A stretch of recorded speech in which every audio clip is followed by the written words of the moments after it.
Hello there. Thank you for joining me tonight. This is Fate Mag Radio, and I am Kat Hobson, your host. I am so excited because I love getting friends on here with me. And this is a special occasion because he is staying up into his wee hours from Scotland. And this is my friend Gregor Stewart. He's an author. He is known as a haunted explorer.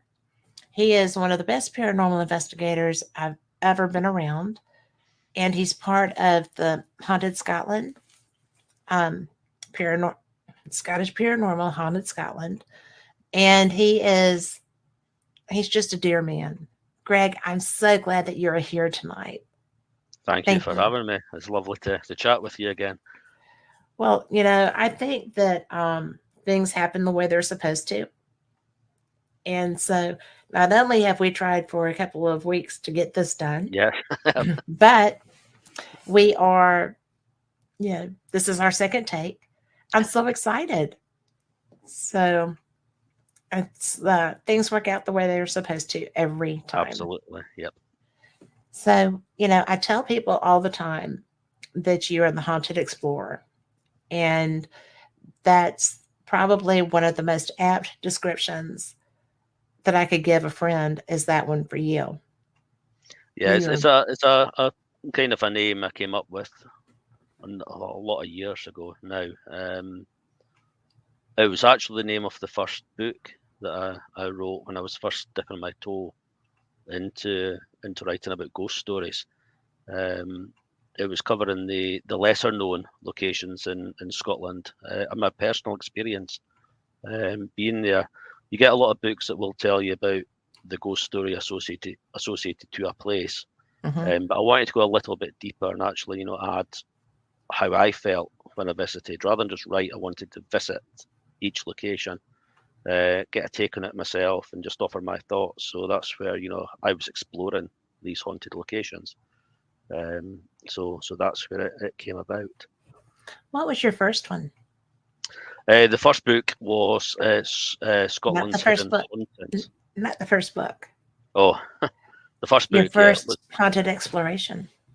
Oh, we are going way, way back to when I was a wee boy. Yes. It would be St Andrew's Cathedral. Yes.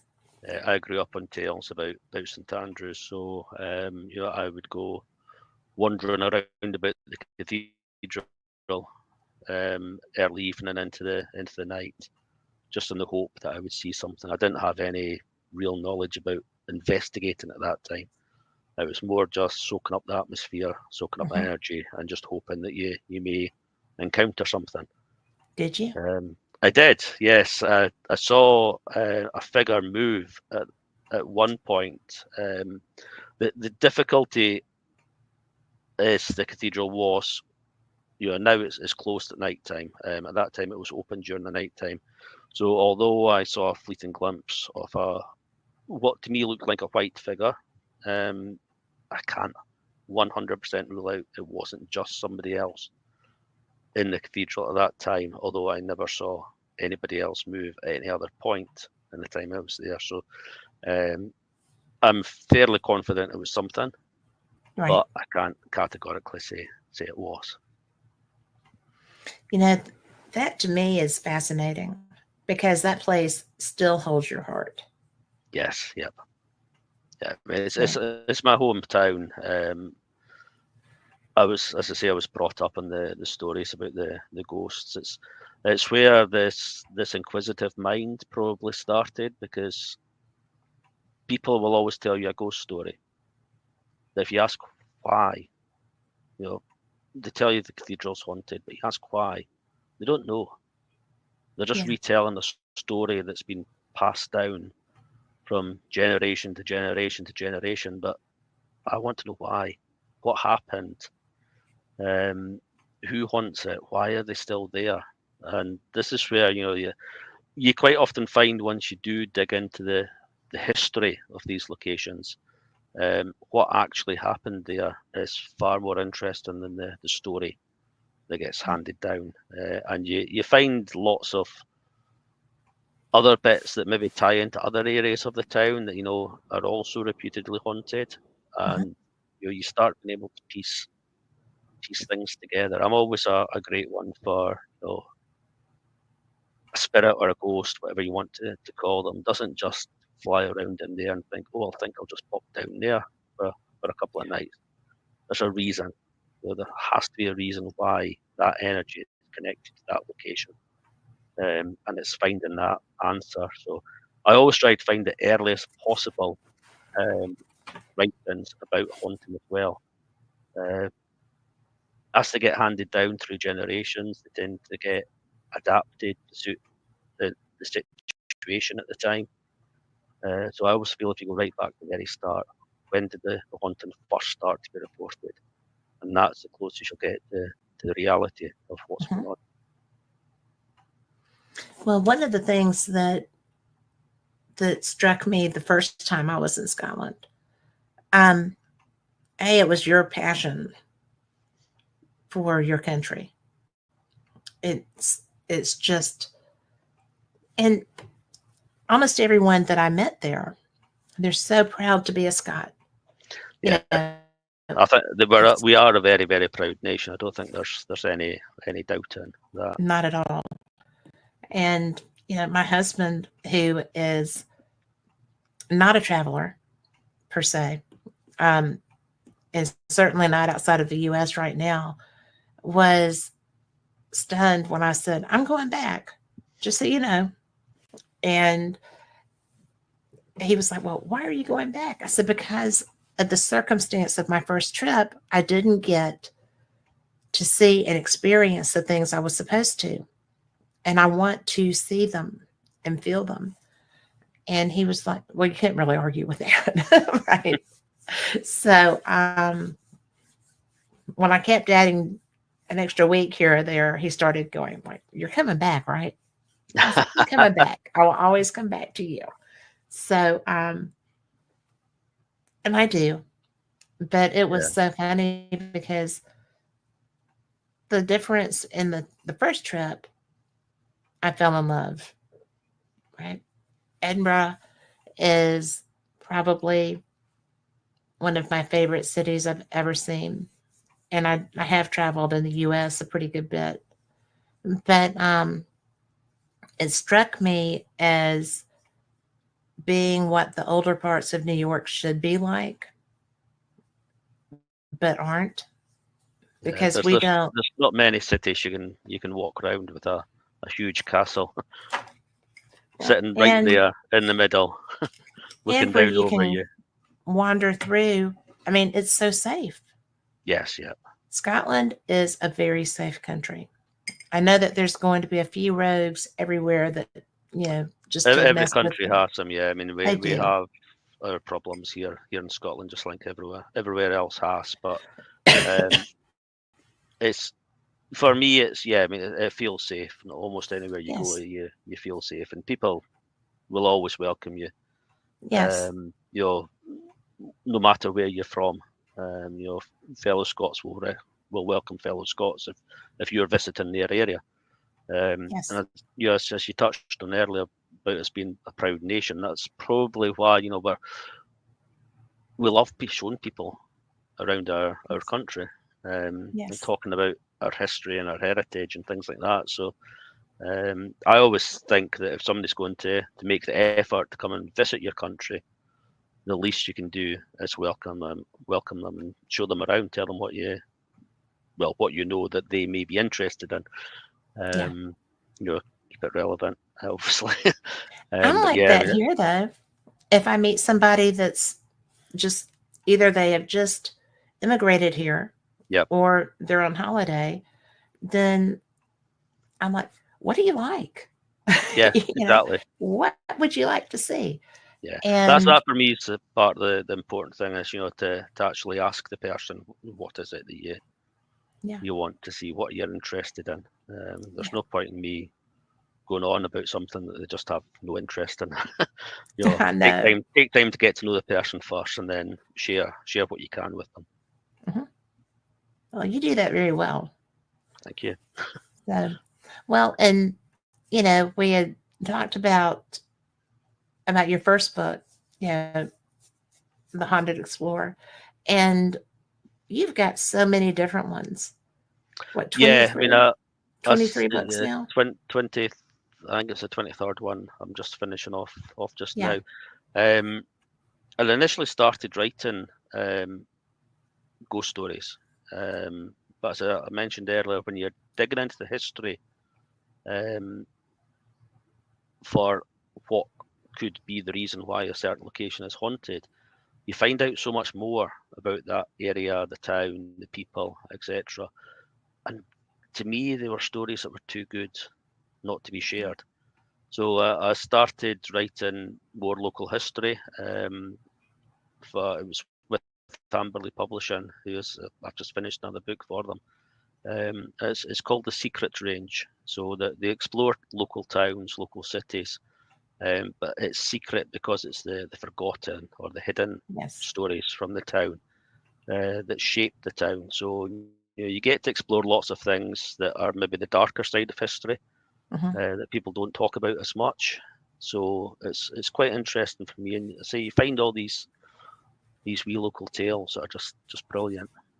You really want to keep alive. Well, you know, we had talked before about St. Andrews, and one of the things that I have not gotten to do in St. Andrews yet, which is another reason I have to come back in the dead of summer, is because the pool under the castle. Yes. You know, it's literally a pool. Yes, it's a swimming pool. Yes, St built in Andrews the has, sea. there's about 2 or 3 of them around the town. One's now the Sea Life Centre, so you don't want to swim in there because it's full of No, seals. But and yeah, they're there's aggressive, or can be. there's several just pools, Mhm. as you say, literally built into the sea. So the water is changed naturally twice a day with the tides coming in and going out. You know, Yes. it's and growing up, that was where we all used to go as kids. You know, we would go down there, especially the Castle Sands. It's a small beach, Mhm. small pool, so your parents could sit on the sand having their picnic. We as Yes. kids could be climbing the rocks and swimming in the pool quite safely. They knew that we couldn't go too far. Yeah, it was a lovely place to grow up. You know, we have beaches here in my state, and I am constantly on them when I can be. And I think that it was such a brilliant thing to see because we're open water. We don't have barriers like that. And that was so brilliant to do Yeah, that yeah. But if because I we don't have know a if you lot of went further riptides and around, stuff. if you went further around to the West Sands in the town Mhm. where Chariots of Fire, that's probably what it's most famous for, is the I opening had my scenes from picture Chariots taken of Fire there film. running. Yeah, you know that's much more going out into open water. Mhm. Straight That out looked to like North my Sea. beach. Yeah, Yeah. that's out to North Sea. That's when you Yeah. went down there as kids. That was a bit different because you'd go swimming, you'd end up half a mile up the beach when you came back out, and then you had to find your parents on the beach someplace, which was a Yeah. different experience altogether. I imagine so. But you know, that's what we are. My beach is on the Gulf of Mexico. It's not the Atlantic side. And I do think that water is a little bit more interesting sometimes. Yeah, I openly admit there's very few things that scare me in this world, but the sea, the ocean is one. It has so I much don't mind power. water, as in paddling, even swimming depth. But once you get out into deep water, no, that's not Well, something I enjoy. I would not intentionally be in deep water like that, but I am going to pop a little peppermint here. So, for those that don't know, I am overcoming something, but there's going to be crinkling and stuff involved if I can even get it open. Yeah, people over here don't know that if I say I can't get this bloody thing open, that I'm cussing. So, you know, but the deep water, I've been in the Pacific, Ocean and the Atlantic and the Gulf of Mexico. I've also been in the Caribbean, and I've been in the North Sea. Yep. But I just don't. I don't do deep water swimming. No. I stay in close because we have such an issue with sharks here, and I'm sure that y'all have tremendous sharks that you kind of have to respect that. Yeah, I mean, I we're don't want to be fortunate in lunch. that we have basking sharks, but we don't have anything that would eat you. Oh, okay. The basking sharks will, on very, very rare occasions, accidentally swallow you or take Are you in they the mouth. big? Oh, huge, yeah. Oh, so they would actually swallow you. Yeah.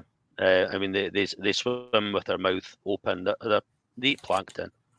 They're not meat eaters at all, Oh, but okay. they So they're constantly swim with their, filtering. yes, their mouth's wide Okay. open. So if you're unfortunate, and there's been very few occasions, but you may get drawn into the mouth, but they'll very quickly spit you back out because you're just a blockage to them. Well, I would think that we would not be a tasty morsel to them.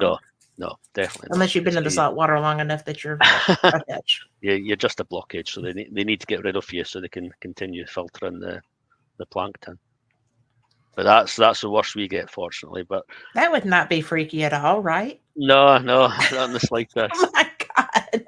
But again, I just relate back to the fact that there is so little known about the ocean. Yes.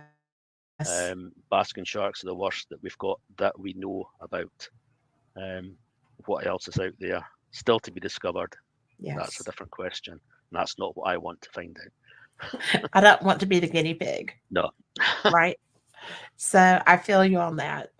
Well, I will say that popping my Legions cough drop here, but it's what every talk show host wants, is to have a cough drop in her mouth.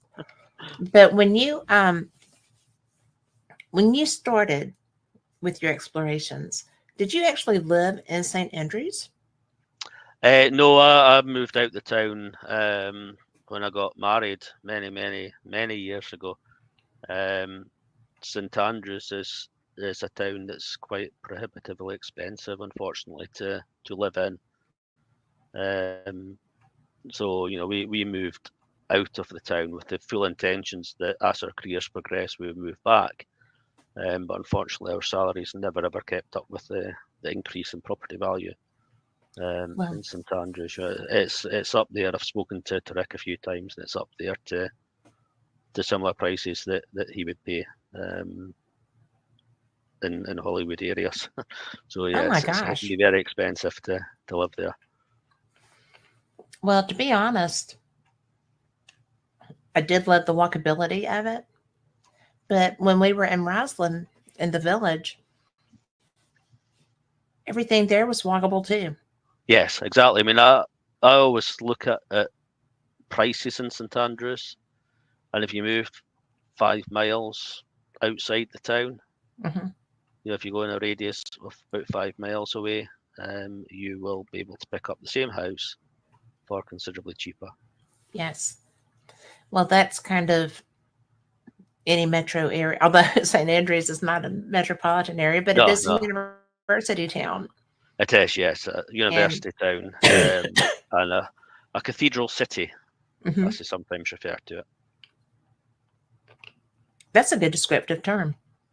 Yeah, I mean, it's people generally classify any town that's got a cathedral to be a city, but it's a cathedral city is the correct term to use. It's debatable in St Andrews because it's the cathedral's not in use anymore, obviously. It's a ruined tourist attraction, as you know, if you visited it. But yes, it's still called by many as a cathedral city. Well, I'm so sorry, but I am fighting. I'm fighting so don't worry hard. about it. But one of the things that really got me was, the first time we ever went through there. I'm familiar with the Meridian line. Well, yes, in St. Andrews is the Gregorian line. Yes, yeah. And I was like, Gregor, it's your line. Yeah, And I wish. No, it was a scientist and a mathematician at St Andrews University who first set a meridian line. And he also was the first to invent the refractive telescope. Predated Sir Isaac Newton by about 5 years, but he I didn't know didn't take that. the credit. He just sat back and let Sir Isaac take the credit for his version of it. The original telescope you can see it in the University Museum. It's still there. So you can go in and see it. I just fell in love with that whole city. And a lot of that had to do with your love for that city. Thank you. Because the Yeah. first time, we were on that Baton Death March through St. Andrews that day, but you really did such a good job of just absolutely sharing why that was such an important and lovely place. Yeah, it was And a bit of a rushed tour, that one, to say the least. I was But like, yeah, I mean it's partly the frustration for situations like that, because you don't want to start telling too much about the information until everyone's there, because you want everyone to hear enjoy. about it and enjoy and learn about where they are. So yeah, there's probably just too many people and too pushed for that one. Yeah. We know the situation for that one, so I was just so grateful that you came back to then do it again There in a was no less way I rushed wasn't coming situation. back. We knew we were coming back before we ever left. So Excellent. It means a lot. it was, and one of the things that really made us decide to do that was the fact that we didn't get to spend enough time with you guys. And I had heard so much about y'all. You took the time out of your lives to come on with me on Paranormal Experience. Y'all went to your office and y'all stayed up till the wee hours to do that show. And I was so blown away by how wonderful and kind and intelligent the information was.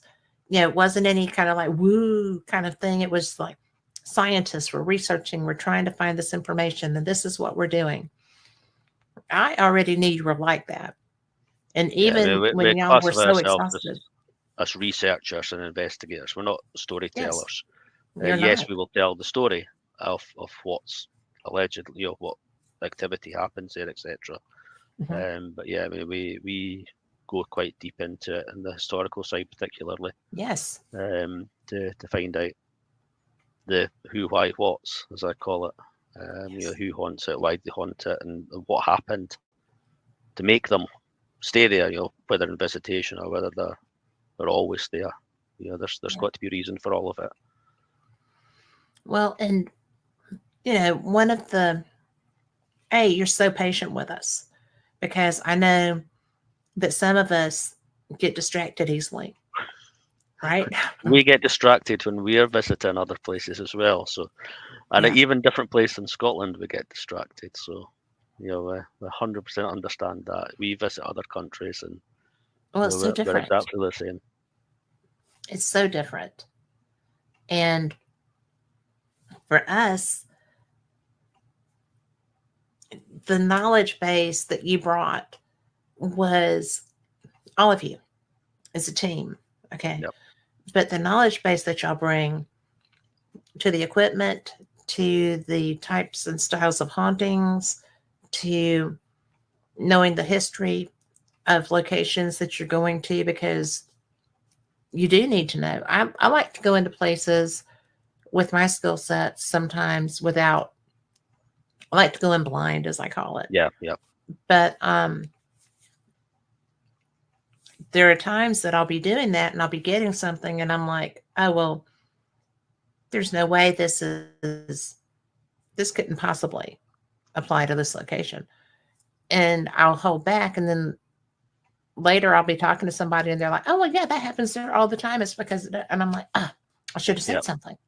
So now I've gotten to where I do say something, and yeah, there Yeah, you go. whenever we are doing we host quite a lot of public events where members of the public come along to investigate with us, and we always say that if you see, feel, hear anything, say it. It doesn't matter how daft it may feel at the time, because it may click into some relevance. Mm-hmm. And as you know, when you're in an investigation and you've only got a limited amount of time there, Yeah. If there is something coming through, some communication or sensation or anything, you want to follow that line of inquiry there and then. You don't want to wait half an hour for somebody to then tell you to break, and then you're too late. You've lost that connection.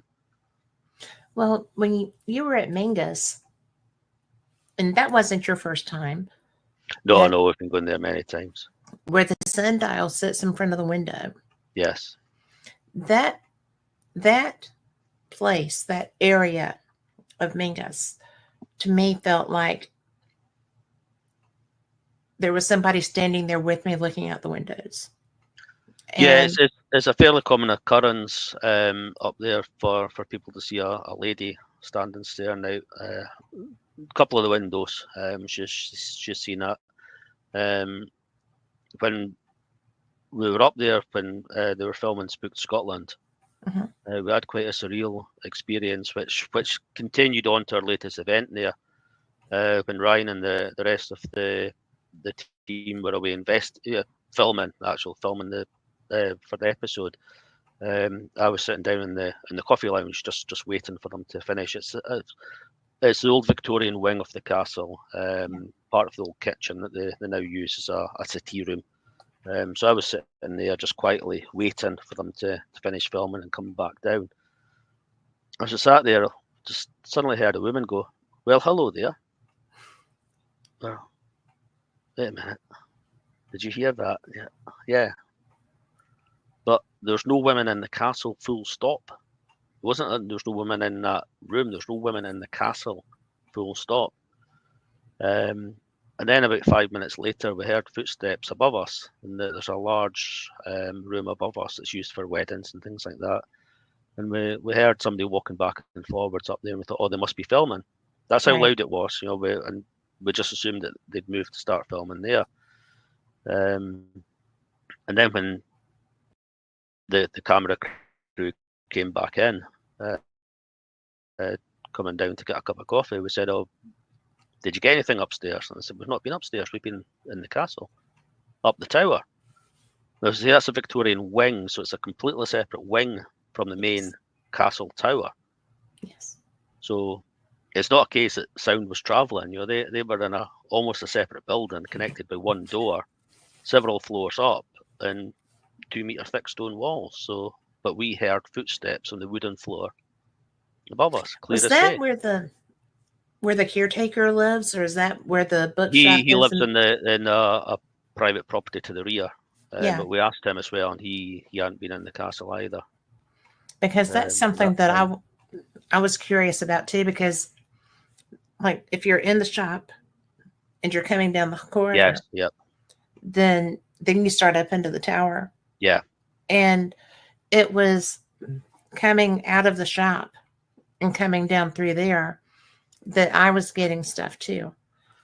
That's the darker area of the castle. That's where the soldiers were hung, as in hung on hooks, not hung by their neck, and killed.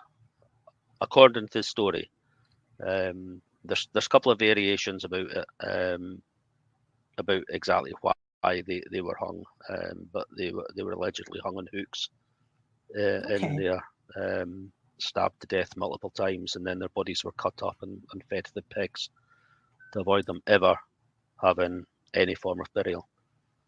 Wow. And that area that's where you get the darker energy, definitely. Well, it definitely felt area. Yeah. The shop area, they now think the shop area is possibly the area that it happened. Prior to that, they thought it was the vaulted areas just past it, but they now think it was actually the area now used as a shop. Well, it was very disconcerting, and that really is the only place that I felt something that made me kind of go, oh, this energy, no, Yeah, don't want yeah. that. It's a But very strange energy in there. The only other place I would say that's got a similar energy for different reasons is the chapel at Balgony Castle, where yeah, it can be very variable. Sometimes it's fine, other times you're thinking probably shouldn't be here. yeah. And that was someplace the first time I was there, um, at Balgony, I had, we did have time in the chapel area. Yes, yeah, And I got a really terrific photo of Lori and Tunde. And Tunde was looking over Lori's shoulder at the SLS camera screen, and I was in front of them. But looking over Tunde's shoulder out the window, that window drew me every minute that I was in that right, chapel okay, area. yeah, And it felt like, because it was, the chapel was pretty much its own thing. And but it felt like there was somebody or something who had died there. And I don't see as a rule, it has to be something that's really wanting to show me yeah, yeah. for me to see it. I didn't get anything like that. But then again, when I was in the chapel itself, in the in the door, in the doorway, going into the darker side, it was that was a darker side. Yeah, And I was not welcome there. I think, yeah. I mean, and the spirit that we encounter in there on a fairly regular basis, he doesn't seem to be very favourable towards women not at um, all. for whatever reason. There is no historical records as to why that would be, but there's definitely something there that women, if that energy is there, women are not welcome in that area. Is that dark? I know that when the Dark Zone was filming there, that there was some interaction with that spirit, with the woman that was there. Is he still there? Yes, well, definitely yes. Yeah, he makes his presence known on a regular basis. The only time that we had no activity in there was when Raymond, the former Laird of Balgony, when we first started to go to the castle, he used to come with us um, to sit in beside us during the investigations. And any room he was in, we got almost no interaction. And we suspect it's a respect thing Mm-hmm. that, even the spirit energy respect his position as Laird of Balgony. So they'll step back while he's in the room. It got to Right. the stage that we mentioned that theory, and he started to not want to come into the room with us if it was going to stop. But equally, it's an invaluable resource to us. Stewart and Kelly, they've done the same. If they're in the room with us and we get a name coming through, they can instantly tell us, because of their knowledge of the castle is so good.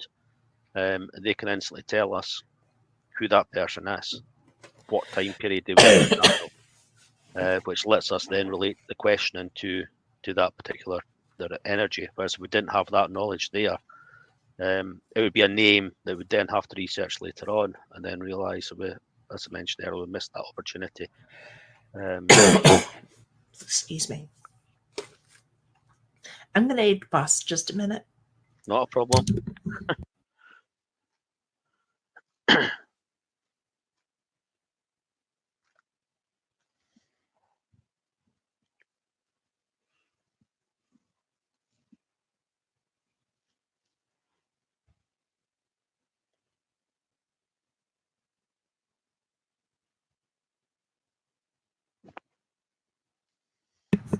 And I'm back with a new cough drop.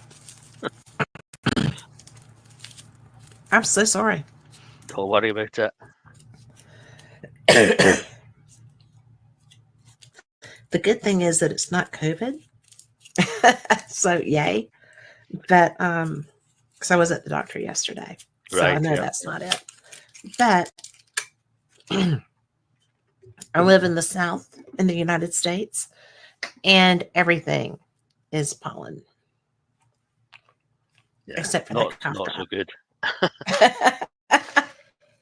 And I have another one. But Right. you know, that's one of the things that I was so surprised by when Rick McCollum first started telling me about Balgoni. I was I was pretty impressed, really, because I did not know a Laird. All right. Much less a guy who was so special and so kind and welcomed people into his home and had the same curiosity that we all have about spirits. And especially with his skills. I mean, he was so multi-talented. Yeah, I mean, he was an incredible man. Unfortunately, Stuart's been able to carry on a lot of, Stuart's multi-skilled as well, and Stuart's got the same level of knowledge that his father had, fortunately. So um, he's able to carry that forward when we're continuing investigations. But yeah, I mean, Raymond, the previous Laird, Stuart's father, he carved all the doors within Balgony Castle. Exact replicas of other doors and other historic properties, some of them. Whereas Stuart's responsible for restoring all the stonework using traditional building methods, to bring the castle back to life. And to be totally honest, if it wasn't for them, that castle would probably be lost by now. I could see that. And when I saw the first door, I was blown out of the water because the intricacy of his work was so beautiful. Yeah. And then when I got up to the Great Hall, that one's just as beautiful. I mean, the man, I knew that he was a master leather carver. Yes. Yeah. I did not know his woodworking skills were so astounding. And yet, everything he did was brilliant. Yeah. When The we were there. heraldry, writing, and painting as well. All the Yes. paintings throughout the castle are down to him as well. So yeah, very, very talented man. Yeah. And that is somebody that I have regrets about not having been able to meet several people, but he is one of my main ones because I think I respected him so much without ever even having met him. Yeah, It yeah. I was, mean, anyone that has met him, anyone that we've taken that this has been lucky enough to meet him, yeah, are really just blown away at how his passion, yes. for not just the castle, because he restored other buildings previously as well. Well, he held two Um, lairdhips. yeah, So, the passion for just history and preserving history. He always said he's only a custodian. yeah, The castle was there before him, and it'll be there after him. So he can only do what he could do in that short period of time. That he was the custodian. Now that custodianship has passed down to Stuart, who is equally as passionate yeah. about everything, and is following on that tradition to keep that castle. For it'll be there for future generations to see. Well, my favorite thing, because Rick did not understand why we were in the museum when we were there. Yes. Yep. And I know that y'all knew why we were in the museum when we were there. But, until Stewart came in and was telling us, I made this with my dad. This was my dad's. Yep. This was from this era. This was that. We were right at his workroom. Yes. Yep. And, where the man created those doors and even his own casket, right? Yes. I Yep. mean, the man was astounding. And then we're sitting there, and all this activity started happening. And Rick was like, wow. And I'm like, yeah, let's step this pace up there, guy. Yeah. And everything was going off. My camera turned off like 7 or 8 times. I think more than that, but 7 or 8 times that I know of. I had a full battery. There was Right. no Yep. reason for that camera to fail. And Mikey is filming, and he's like, And so Rick is, doing stuff. And I'm sitting there. Rick says, well, obviously, this is someone who knows how to use this equipment. And I'm like, come on, dude, come on. And I mean, because there's not a soul there did not know that the Laird would come to Rick, right? And it was so cool. I've never seen that level of activity in one room. Yeah, well, there was two reasons that we chose that area for you. One, it's obviously the connection to Raymond, but it's the museum area is full of so many artifacts as well. You're potentially connected to historical figures like Rob Roy McGregor. Yes. So all of these items potentially have energy connected to them as well. But it's also built on top of an old watchtower. The castle walls continued round that area. So there's many reasons and many levels of potential energy in that particular spot. So we were interested to see which may come forward, and it was we're crazy. very glad Rick got the experience he got. I think that meant a lot to him. Well, you've seen Mikey's video of that, right? I've not seen the video yet. No, he sent me some videos, but I've not got that one. I will send that to you. Yeah, because I started out seated, and I got up because of the sensations. So I'm looking over, and when that REM pod started going off, it looked like fireworks, like it was climbing. In my eye, it looked like it was climbing the antenna. Yep. The video doesn't look like that. But I've never seen a REM pod do this. And Mikey, in the video, Mikey even goes, my REM pod don't do that, bro. I mean, and he was right. But, I just thought, this is astounding. And Rick is like, oh, well, obviously. And I'm like, dude. I mean, he's my best friend. I can say that.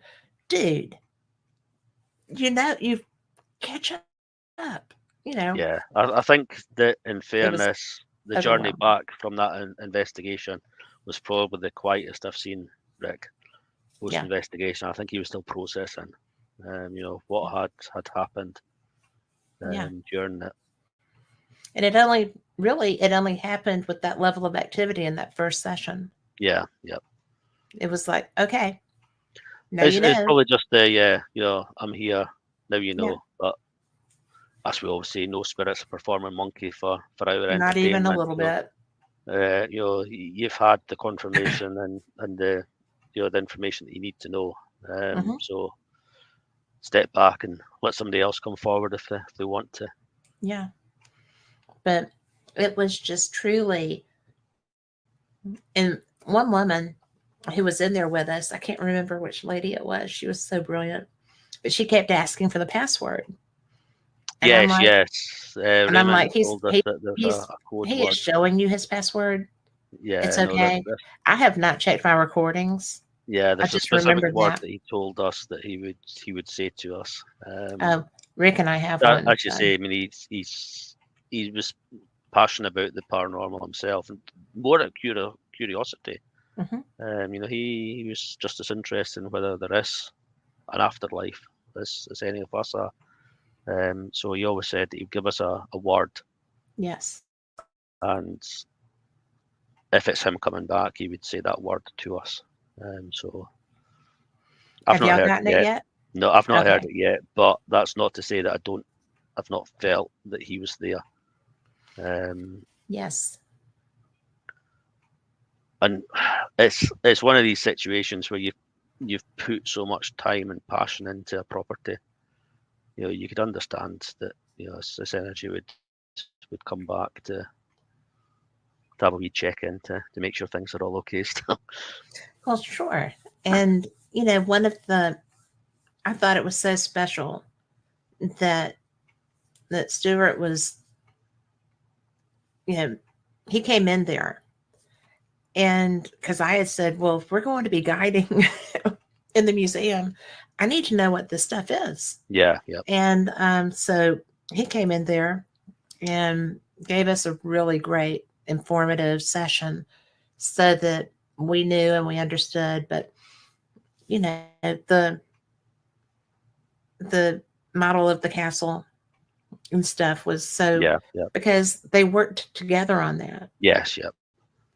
And as soon as he started explaining stuff, I was like, okay, if there's a place here, he worked here with his kid. Yeah. This is where I would be if I wanted to say hi to my friend and I wanted to let people know that I'm so proud of the things that happened here. Then, because I did not know that was part of the wall. I don't know if Rick knew that. That's the area that when we hosted events prior to his passing, while he was still able to access the castle, rather than he lost mobility largely, so unfortunately couldn't get to the workshop like he used to. But when he was able, that's where he would always go. We'd run an investigation in his castle, and he'd be sitting in his workshop carving something or painting something. So he was always on hand if we wanted to pop in and ask him a question. But that was absolutely his happy place, I would say. I love that, because I didn't know that. So it's a lot of things, a lot of nuances that go into why a spirit will interact with you. And all of those are at the top of the list. Family connection, pride of workmanship. My friends are here. Yep. I did this with my kid. This matters to me. And my favorite part about the museum is that's where the heated restrooms are. So that's that's not my favorite part, but it is a big perk. Yes. But it was so really cool. It was really cool. Yeah, I mean, all his tools and everything are still there. They're all still hanging up. Yeah. Everything that he created, everything you see in that castle, the tools that were used to create it are all in that workroom, directly behind the museum. Yes. Well, and I don't even know what went into him becoming the Laird of Balgony. I don't know what drew him to there, but it was a conscious choice. I mean, he put time they and were treasure gone. into owning that castle. They were living locally, but they something drew them to that castle. As he'd already restored other buildings. He'd restored an old watermill.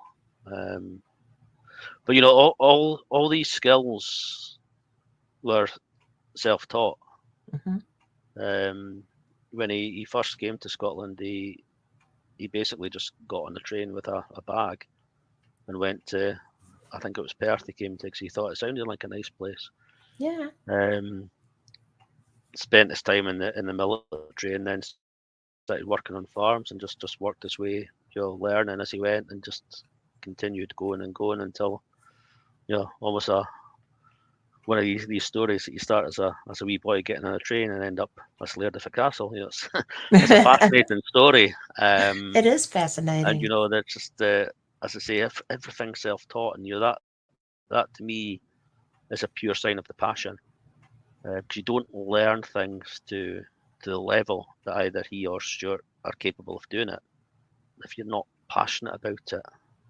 So everything in that castle, there's genuine passion and love going into it. So it's a special place.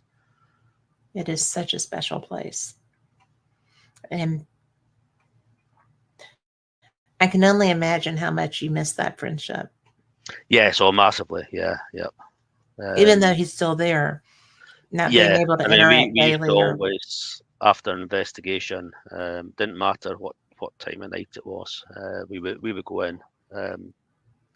He was the type of person that he didn't abide by the norm, if you like. right. He didn't work Monday to Friday 9 to 5. He tended to work late afternoon into the wee hours of the morning, and then sleep later in the morning. So yeah, that I can relate to that because I've done that myself Hmm. for a very long time. I'm productive time is more in the evening rather than in the morning.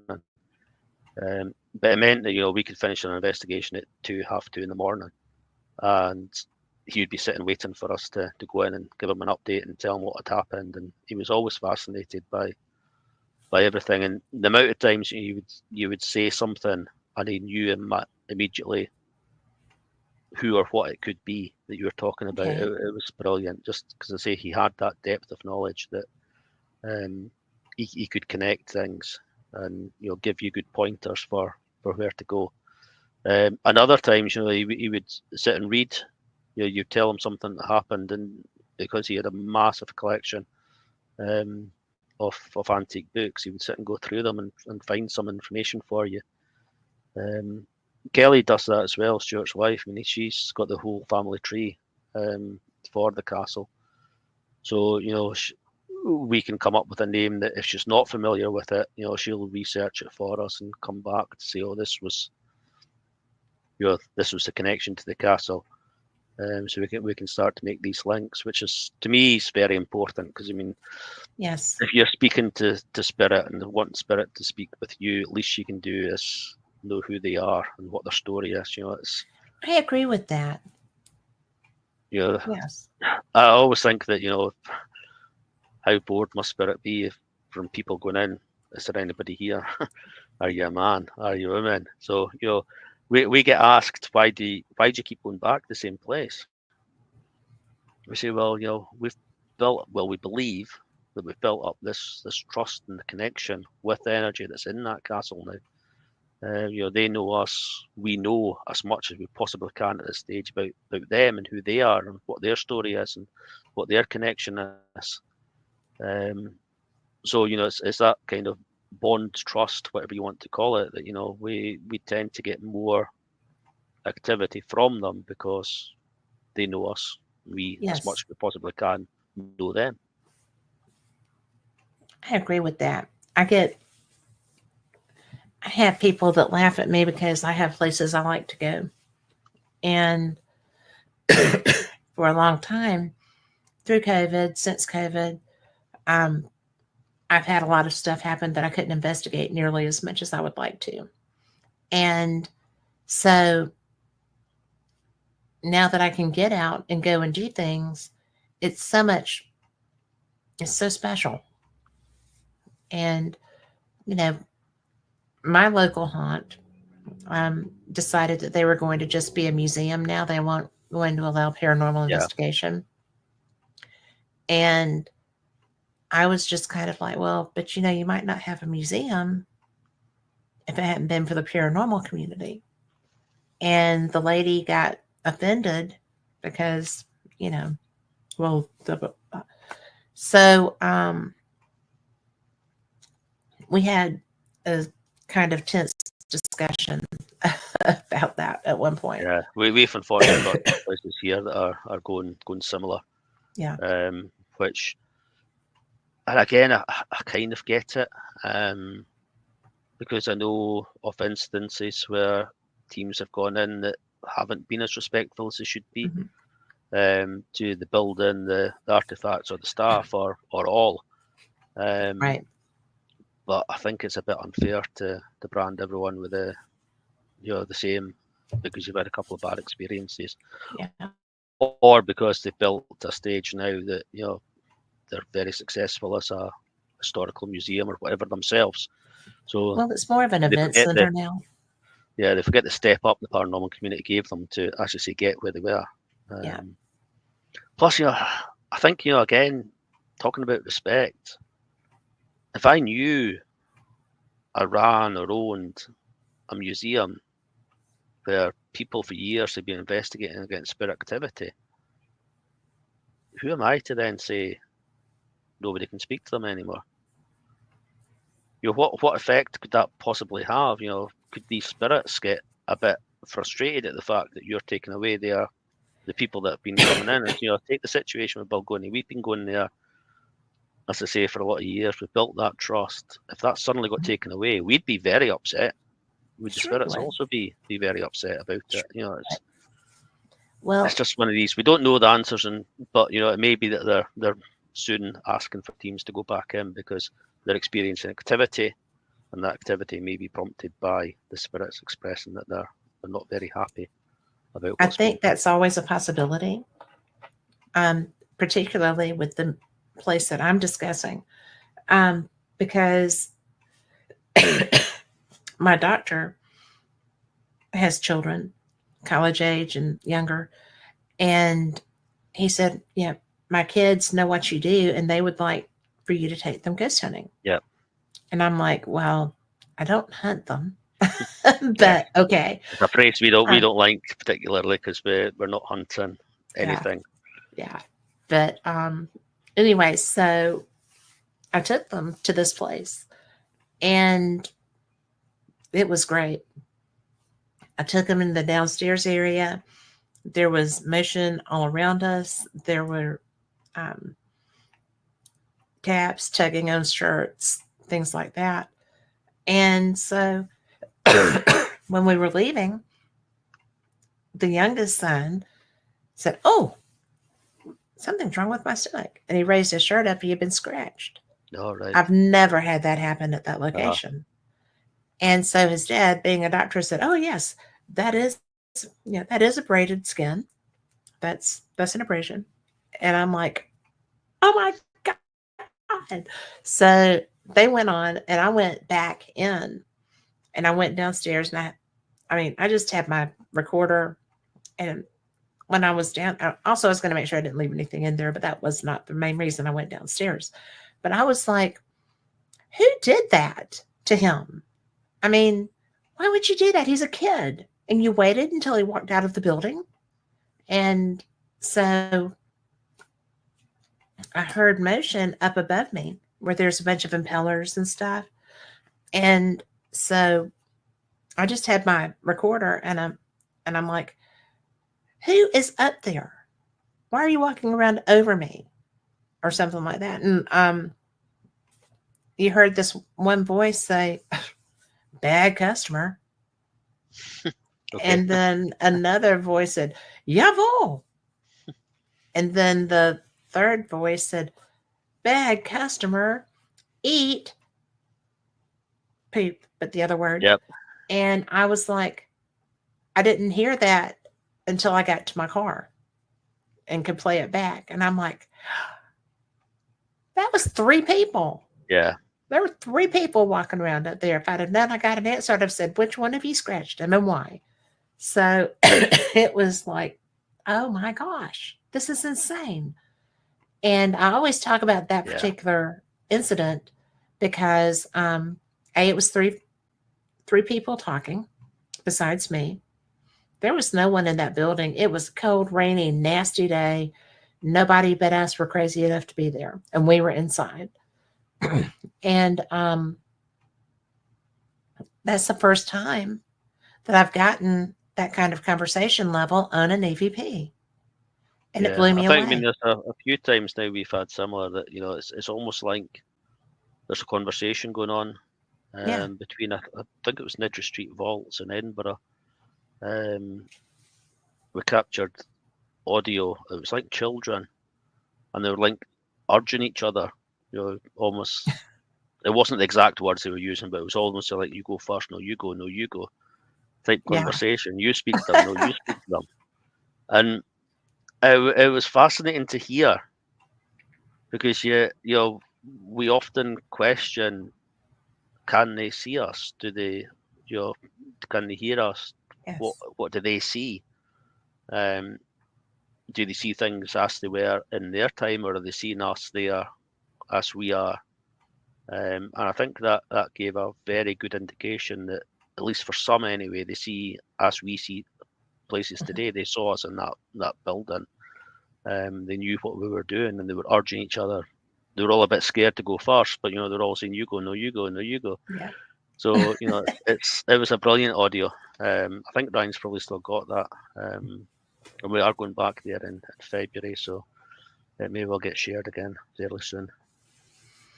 Well, I had so much fun because we got to go to the Writers Museum in Yes, yeah, Edinburgh, and that was, and I am an empath, but I don't generally feel their experiences.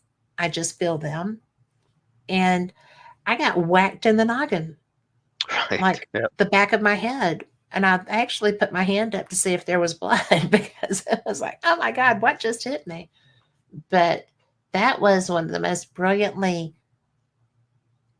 interesting places that I've ever been. We had all the different levels, we got activity. And um, Jay Craig I call him Jay Craig because I'm like, I've always called you Jay Craig. I'm so sorry. Do you want me just to call you Craig? You said, no, Jay Craig's fine. But it was so funny because I was just like, is there somebody that died from a head injury in here? Really? And he was like, well, I looked over at the young woman who was with us, and there had been someone. yeah. And, Yeah. That's a so, location that's we're meant to be getting into, so hopefully we'll get in well, ourselves to investigate that one fairly soon, because it's certainly quite it a was building. crazy. And this was in the upstairs, on the upstairs floor. Yeah. And there's 2 rooms up there. And the museum was just brilliant. I mean, as far as what's in it, Yeah. it was just so cool. And that's There's another reason so that I much in love Edinburgh Edinburgh. that's people go to the well-known Mhm. touristy sites, if you like, but there's so many other locations that are less well known, Mhm. that are just as interesting, if not more interesting. Yeah. And yeah, it's a Well, fascinating city. it is. Oh my gosh. I loved Perth as well, but Edinburgh is, I mean, because I I could wander around there alone.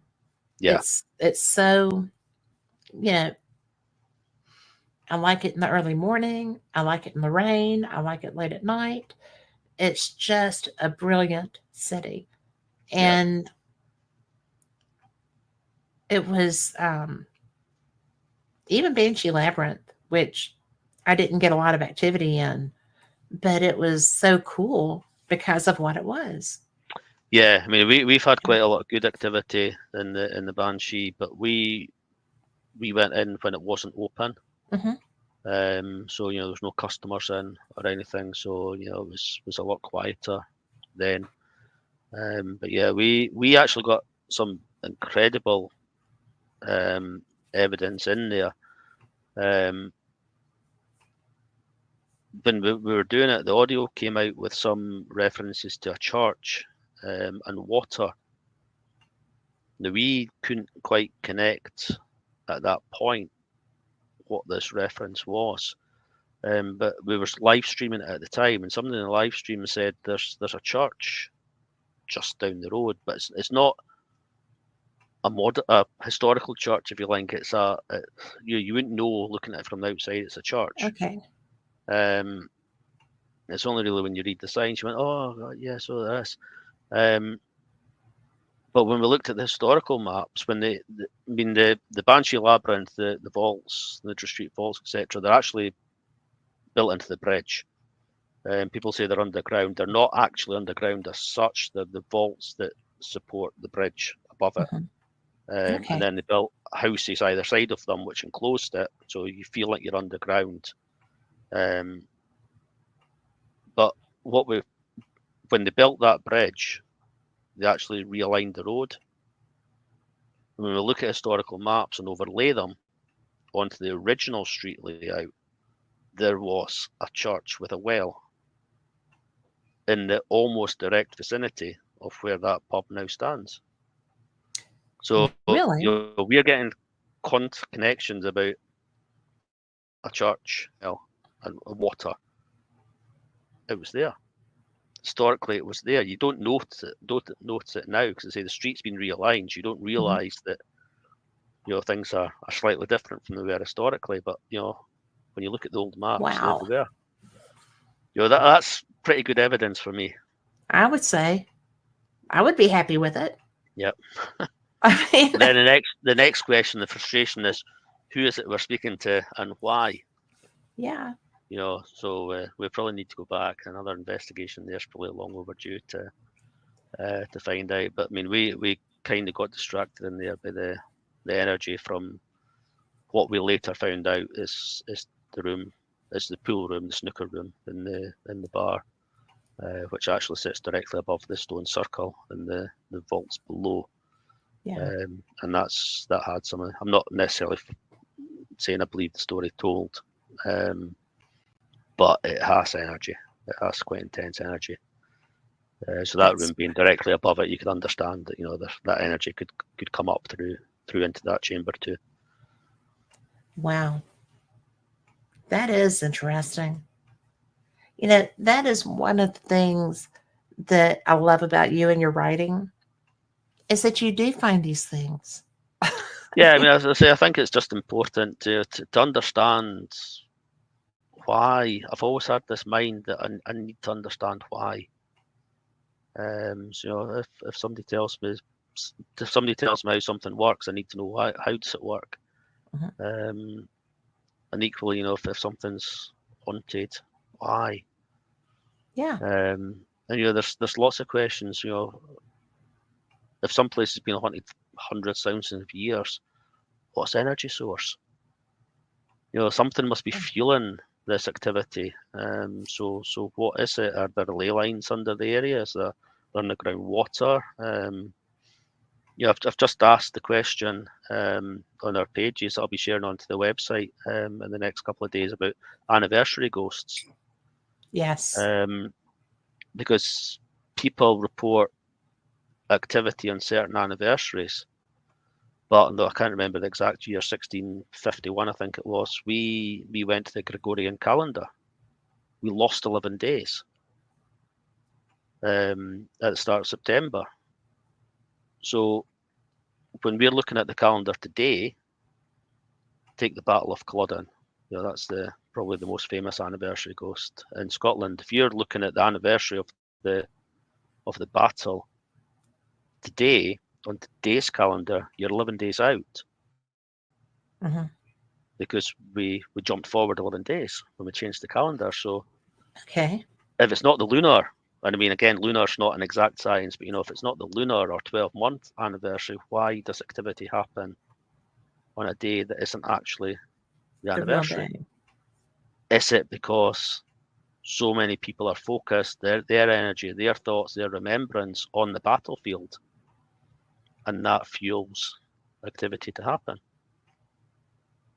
That's my personal thought of what. That's fascinating, though. There's other theories that people look for activity on the anniversary, whereas they don't look for it on other dates. So that activity might always be there. It's just you don't notice it because you're not looking for it. So when you look for it on the anniversary and find it on the anniversary, you assume it's anniversary. Whereas it's not. It's just always there, but nobody looks for it. So there's so many theories, but yeah, I mean it's just a fascinating area for me that trying to find out the whys. I do think that we can manifest 100%, activity yeah. ourselves, but I also think that things that you were just discussing, they are like at Culloden. Okay. I wasn't at Culloden on any specific day, historically speaking, that I'm aware of. And I had a really intense experience. And Liam Shanley had told me, yeah, there's a marker over here that people report stuff about. I'm not going to tell you about it, but if you get anything in this area, let me know. And I had gone a good bit past that when I had my experience. And I actually had to leave the battlefield Right. Okay. for a few minutes because it was really, really intense. And so, not because I was scared, but because there was pain involved and I needed to get away from the energy that was creating the pain. And it was just kind of a disconcerting thing. And when I got back, I mean, I was tender for a couple of days where I Yeah. had that. And so I was just like not really interested in talking about that anymore at that point in time. But it struck me as being so bizarre because I had walked past that that marker, Yeah. Yeah.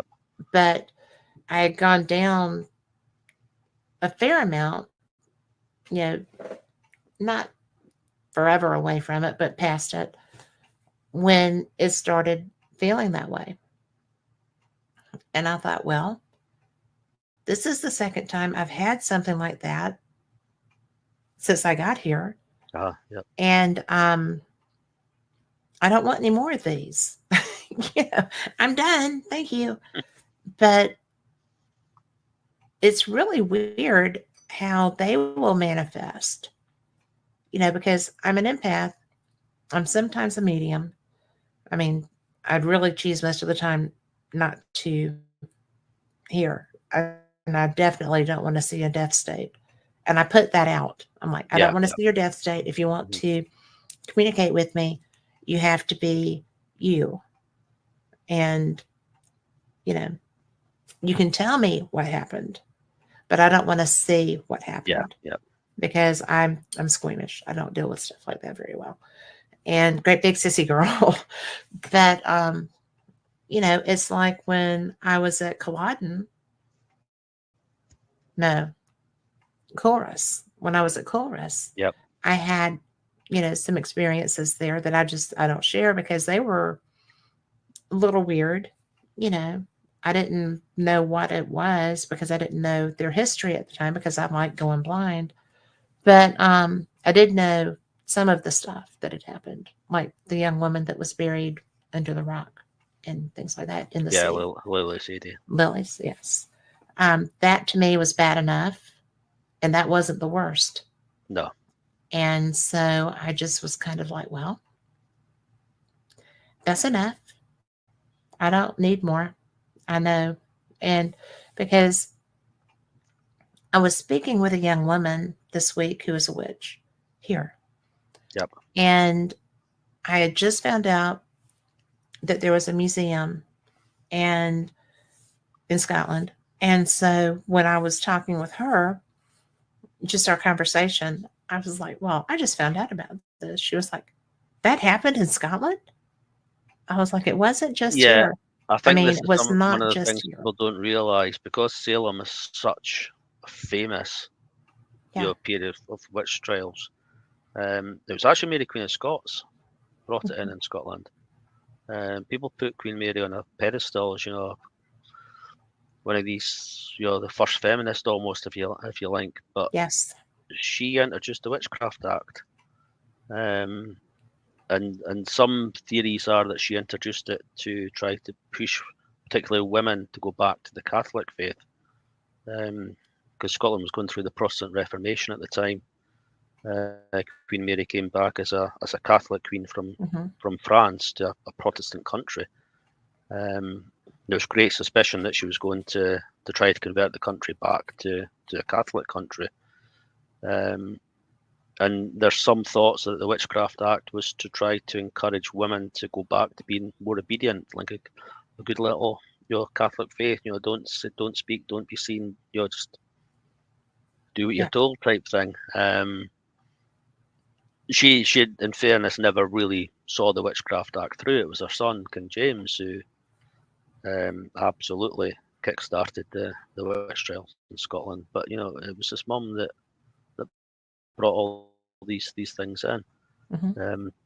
That's way back to 1563, and there was a witch trial I think it was Glasgow, Hmm.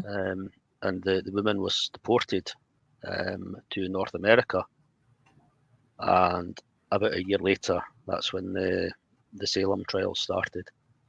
So again, there's a thought that her, stories about her travelled across to America with her, and that's Yes. what in turn fueled the Salem's trial. Well, I just found it so odd that there are a lot of people who are self-proclaimed witches. Yep. And there are a lot of people who are natural witches. And I believe that there are, kitchen witches and gardening witches and the important thing to emphasise for the witch trial period, especially in Scotland and across Europe, is none of them were witches. They were God-fearing Catholics and God-fearing Protestants by that point, because I say the country had gone through the Reformation. But none of them practiced any form of witchcraft. They were, a lot of them were midwives and things like that.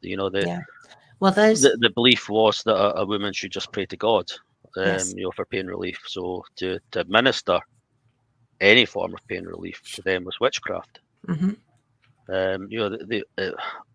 None of them identified as a witch. They were scared of witches as anybody else was. Witches had pacts with the devil, etc. Whereas they went to church. Yeah.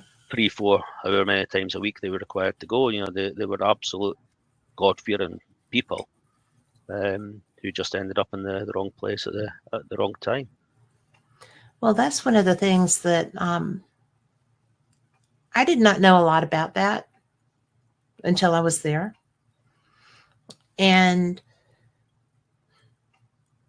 a lot of the people that were on that first tour I went through were self-proclaimed witches. Yes, yep.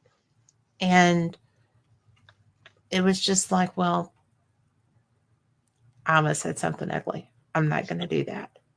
That something to do with consonants and stuff. But it was just one of those things that they were all about the witch hunts. And,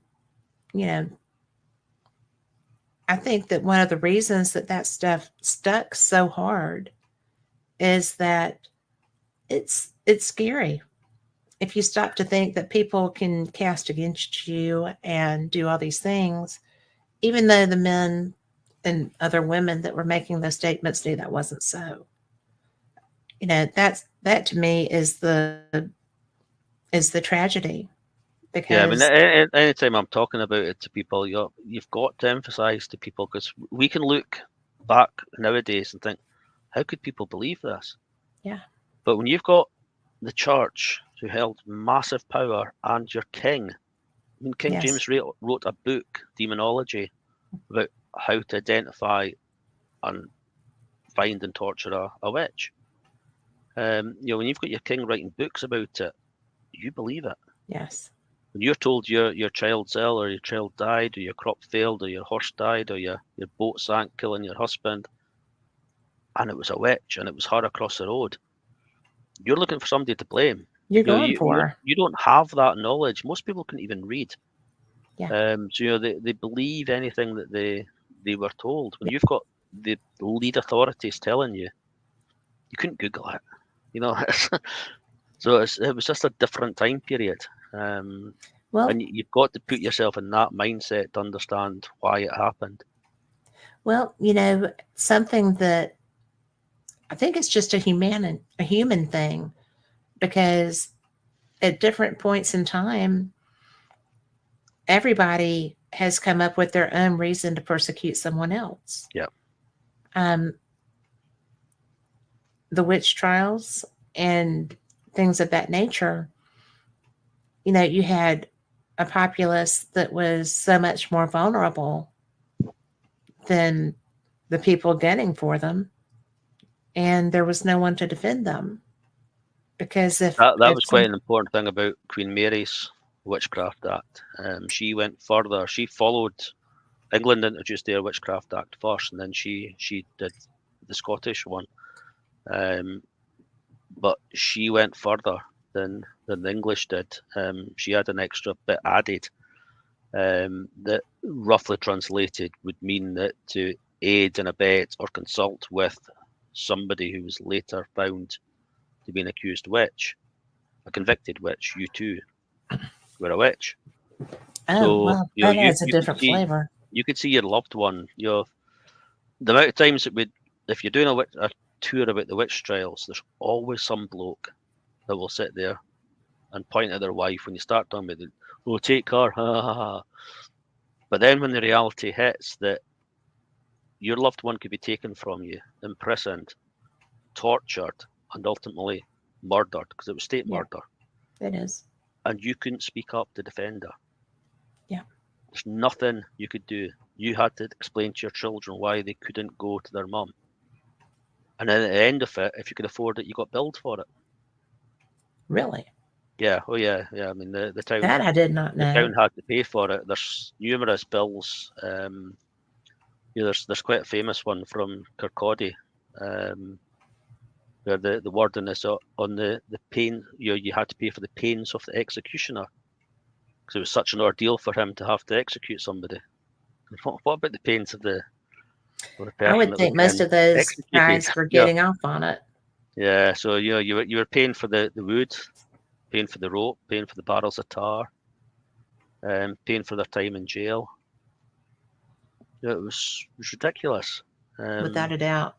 So you could understand why, when you're in a hopeless situation, the quicker you can confess and get over and done with, the less impact it has on your whole family.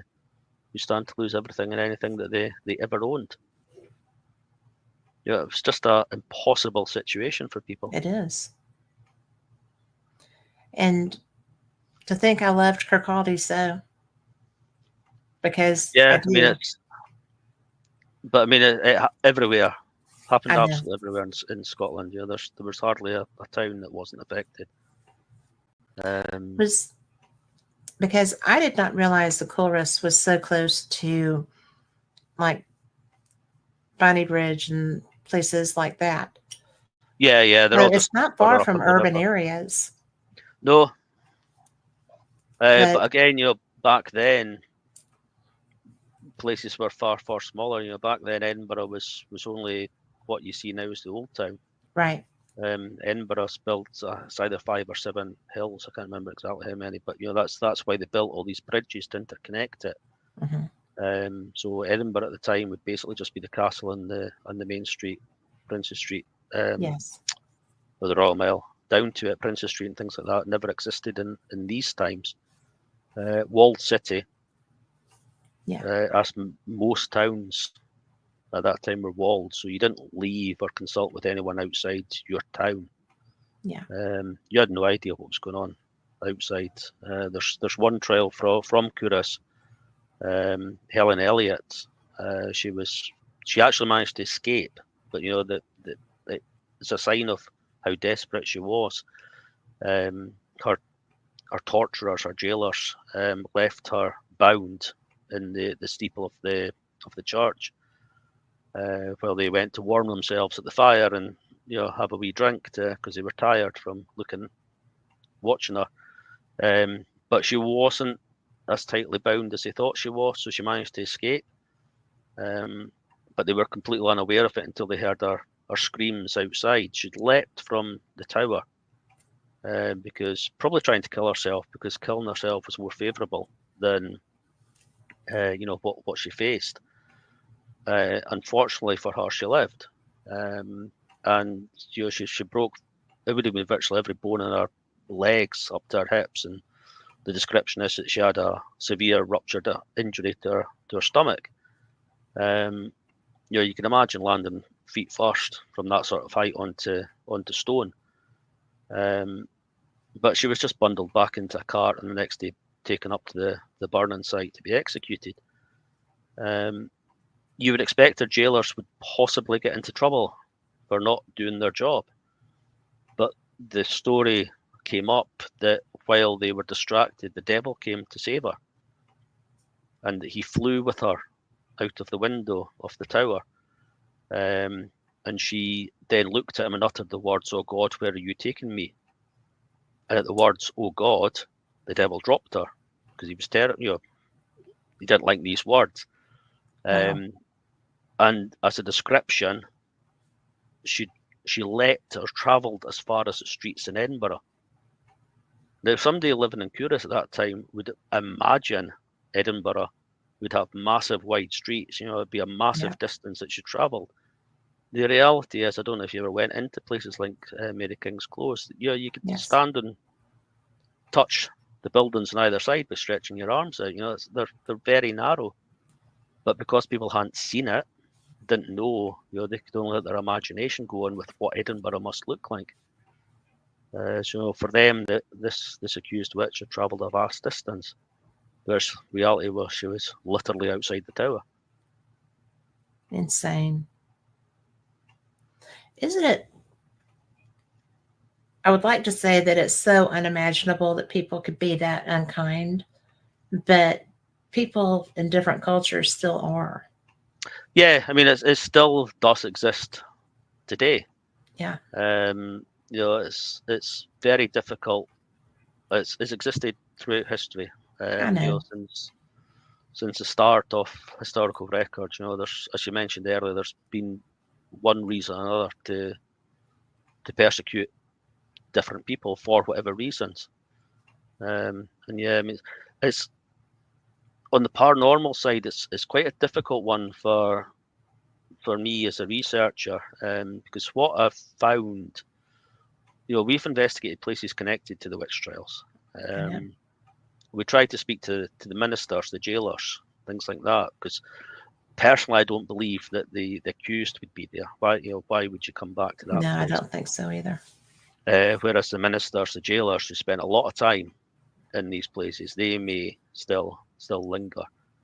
And you can go in, you can berate them, you can ask them if they're disgusted at how they acted, etc. But as I mentioned earlier, you've got to go back to their time period. They were acting in good faith. They believed, truly believed what they were doing was correct. That these people had signed pacts with the devil, and they were out to kill their children, sink their boats, etc. So I personally have had much better results asking, rather than are you ashamed of what you did? The best results I had was I said, I'm a minister from a neighbouring town. I need help. Can you help me? We started getting answers. Yes, things like that. Really? Thinking, it's difficult because today looking back, you're disgusted at what happened. But to get a response from the spirit, you've got to think their time period, their belief system. They don't know they were doing anything wrong still. So it's a difficult and curious one. Yeah, that would make that investigation so difficult. Yeah. I really would not have come up with that. It's a great point. Thanks. Yeah, it's just taking that backward step and thinking, wait a minute, I'm not getting anything from asking you if you know you're wrong. Maybe they don't know they're wrong. Yeah. If they're fixed in that time period, they're not. Obviously you get the more intelligent spirits that are more aware of what's happening. As I mentioned earlier, the children in the True Street vaults, so were very aware of us being there and the equipment we had, etc. But equally, you've got other ones that potentially are still in their time zone, if you like. Yes, they may be aware of you asking questions. They may not even be able to see you. The amount of times we get called witch, it's a very common thing comes through in our audio. And initially we thought there must be a connection here to the witch trials, but we actually now think that we're getting called witches because of what we are doing. We're talking to the dead. We're using devices with flashing lights and things like that. So are we getting accused of being witches because of what we're doing?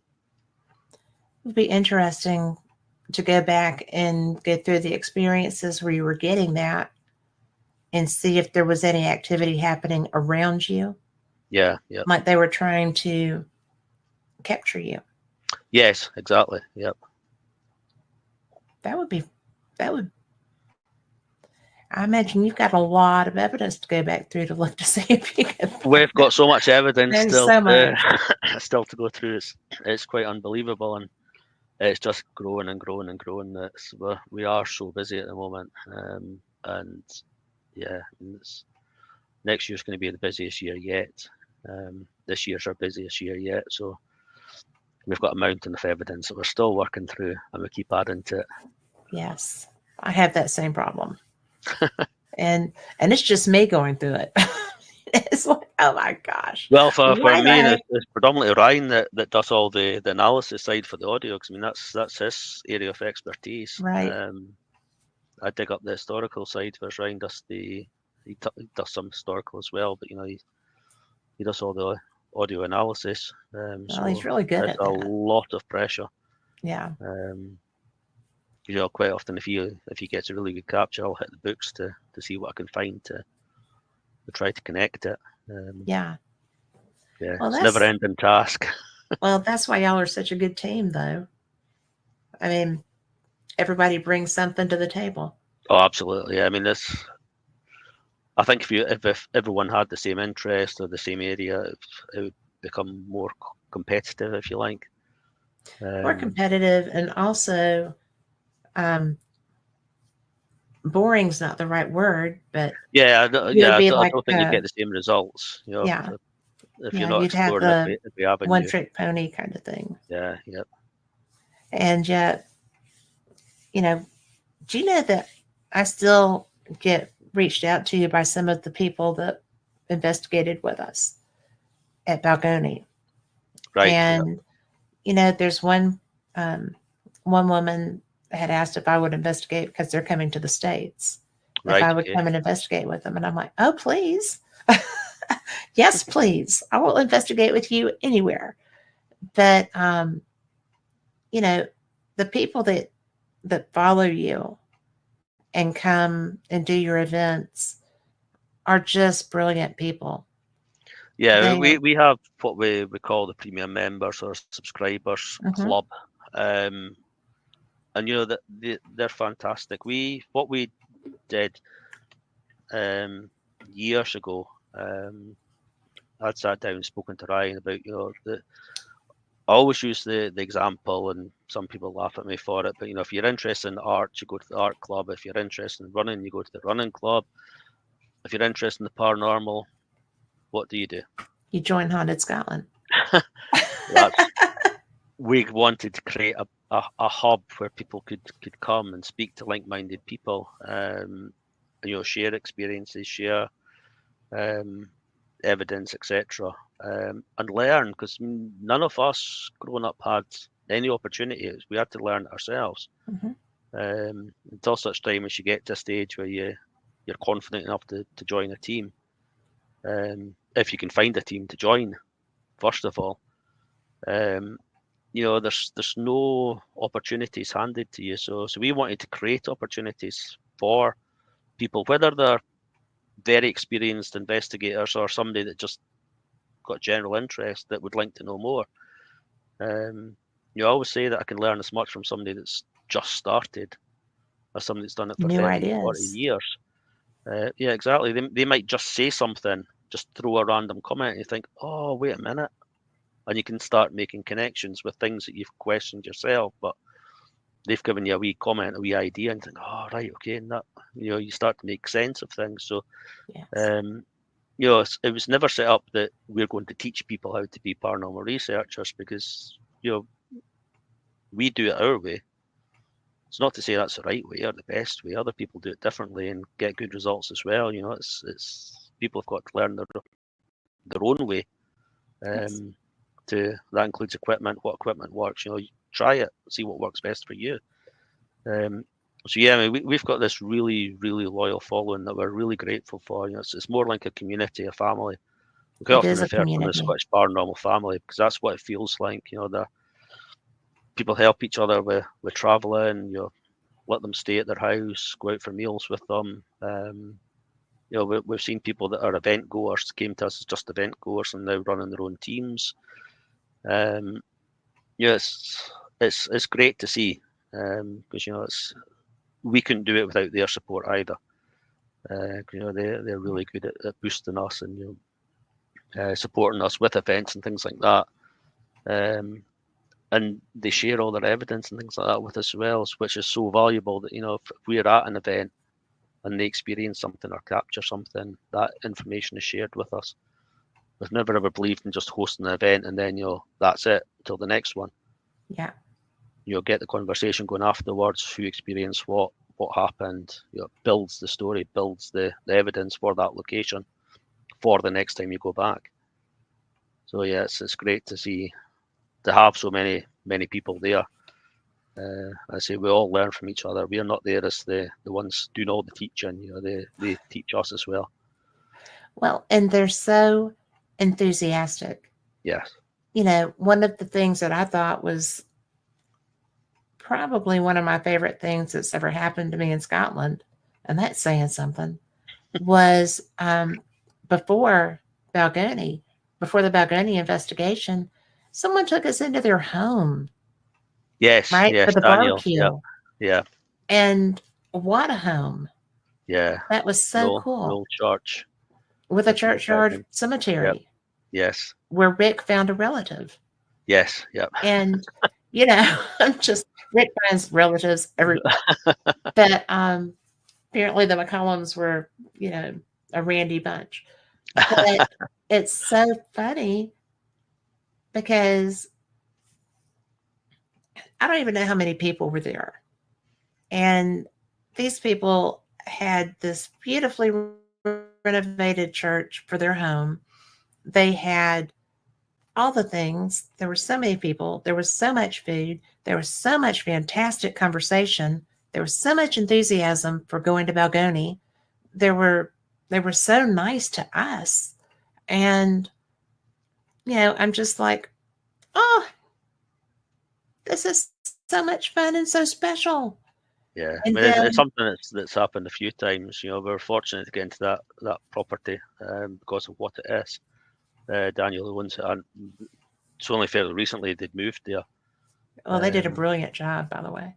And they've experienced some activity in it, so they're quite keen to see what people thought. Plus, to share it. They're proud of their home, so let's all gather and share it. Yeah. That's what we love about it, whether it's people inviting you into your home or meeting you at a restaurant for a meal before the investigation. There's always this buzz, and whenever anybody new joins, they tend to get invited out as well. There's everyone wants to welcome everyone in. It's just a great community we've got, fortunately. Well, your subscriber group is one of my favorite places to look and just read. I don't comment in there a lot because I'm not really there. So, I'm mainly learning about different places that I want to ask you to take us to next time and stuff. But, the enthusiasm for, not going to lie, it's almost like in your face to the people that took these people out, right? We are here and we're doing this. Yeah. And, because there's a lot of people who accept the title witch. It's almost like pushing back against what happened in the past. Yes.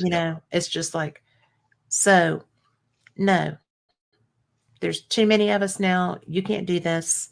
We are who we are, and we're going to do what we do. Yeah, we always make sure the community is as inclusive as it can possibly be. There's always going to be people that have differences of opinions, but we always say that that's fine as long as you're respectful with each other. How boring would everybody be if we all had the same thoughts? We'd all have the same conversation because we'd all agree with each other. It'd just be such a boring world. So yeah. Right. But different opinion means we can get decent conversations going as long as people are respectful with each other. Well, respectful is the key. Yeah, and I'm sure you're the same. I openly admit I've changed my opinions on things so many times because I might have had a strong opinion at one point based on experience, what I'd read, what I'd found out, and then something happens which challenges it, or somebody says something that challenges. Think, well, wait a minute, actually, any good researcher's got to be willing to challenge themselves as much as anybody else, and be willing to change their thoughts. Well, if you don't None of us grow. know the answers. Yeah, exactly. You've got to grow. We don't Yeah. know the answers, so Well, we've neither got do to learn doctors. That's and why grow. it's called practicing medicine. Yeah. So, I mean, there's nothing really in this world that's an absolute. And especially when you're dealing with something that is so, so intangible. The paranormal is by its nature intangible. Yeah. And so when we get something, if one of us gets a piece of evidence that truly speaks to us, then we need to share that so that people will go, oh, well, so you're not just standing there in your, back office listening with headphones going, oh my God, Yep. this is just the best piece of evidence that anybody ever got. And then you let somebody else hear it and they said, well, I really think this might have been a cell phone, or like I have cell towers near me. Yeah. Yeah.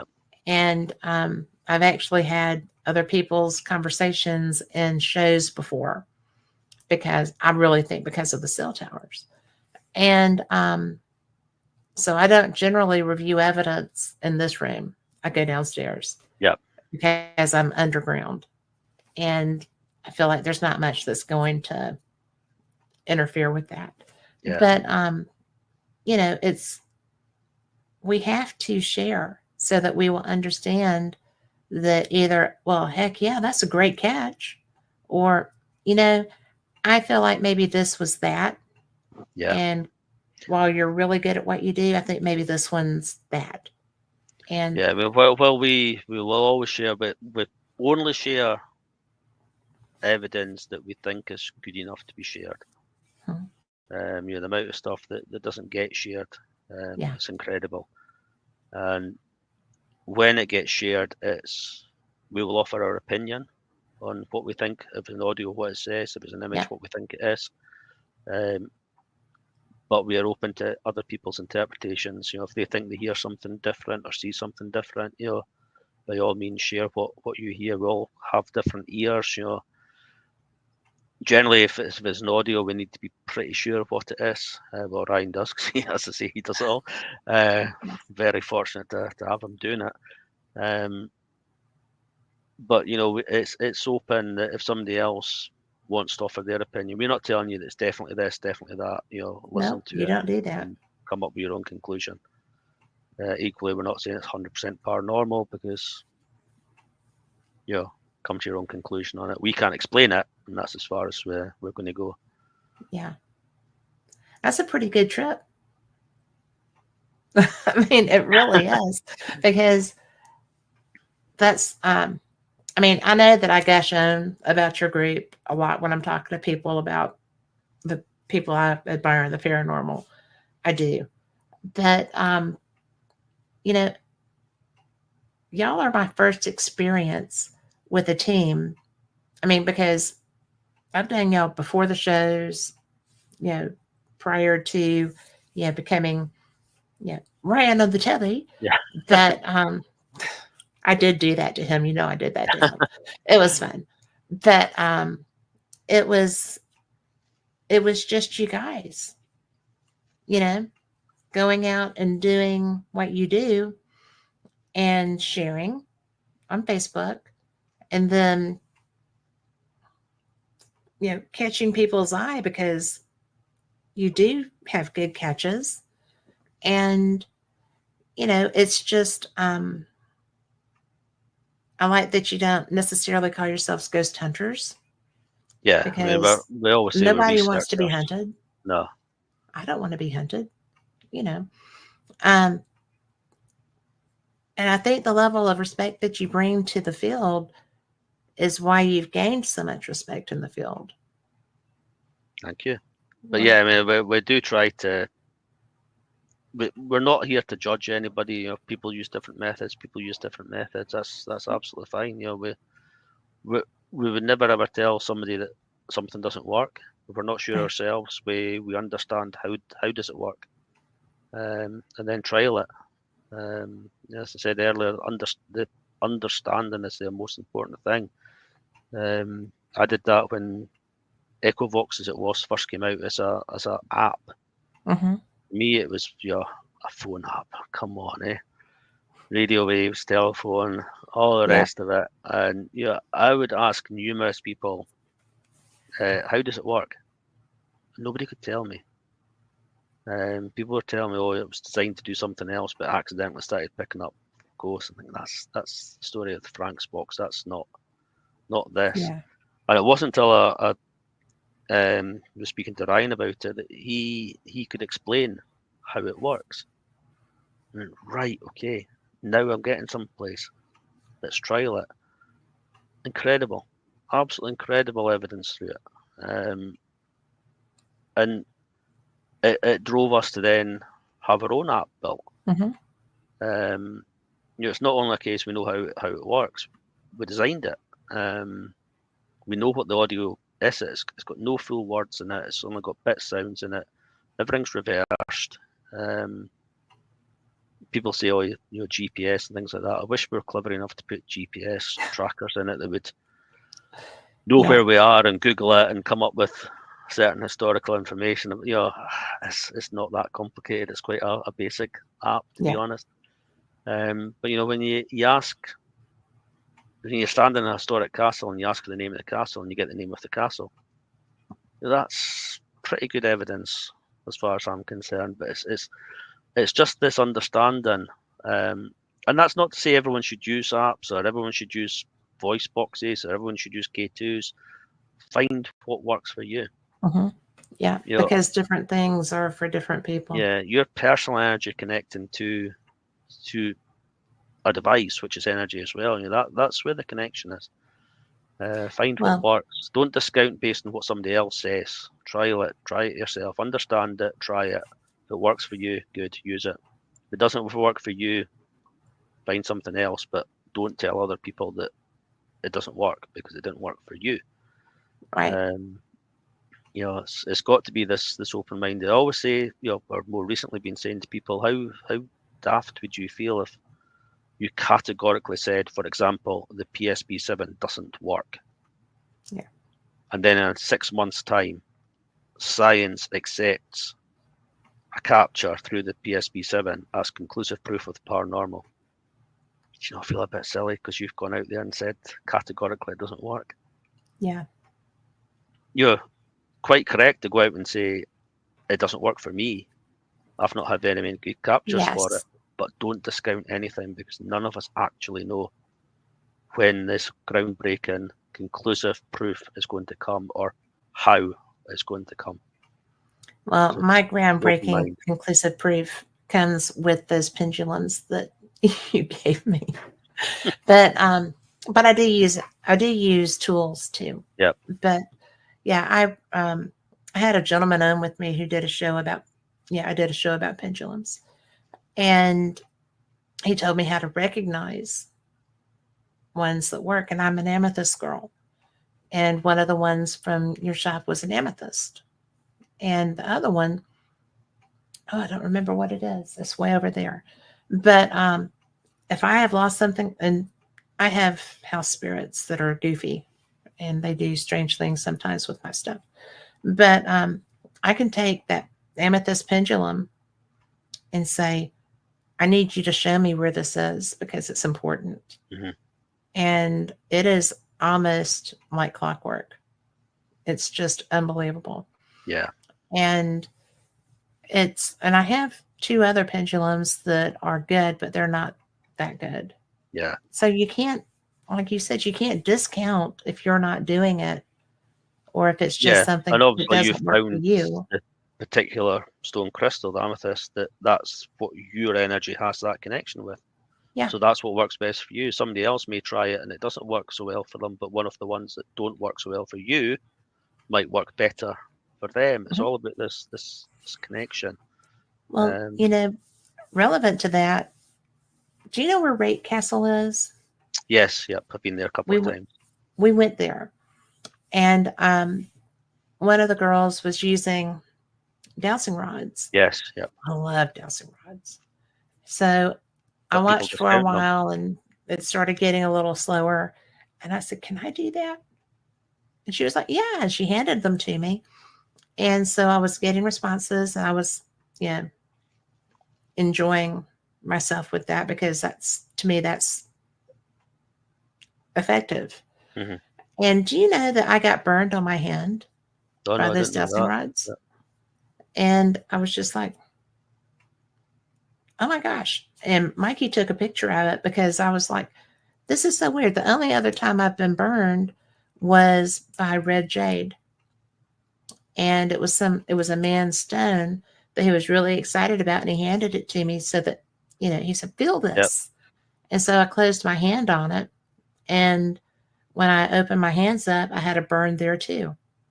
And I was like, well, never jade, Yeah. never red jade. And now I was just like, I'm never using Bonnie's, dowsing rods again. But I could throw something else at you. What's that? From that, Rate Castle is haunted by the handless woman. So was she put the impression on your hand through the dowsing rod? I didn't know Of, that. yeah, it's a handless woman that haunts the castle. She it was connected to clans, disagreements between clans, and the daughter of the owner of Laird of Rate Castle was in love with a man from the opposite clan, and I can't remember the exact story, but there was a battle. They fought at the castle, and she tried to escape. And as she tried to escape, she went out the window. She was holding onto the windowsill, and the story is that he sliced her hands off, so she fell to her death. I did know that story, So but I had not realized it was.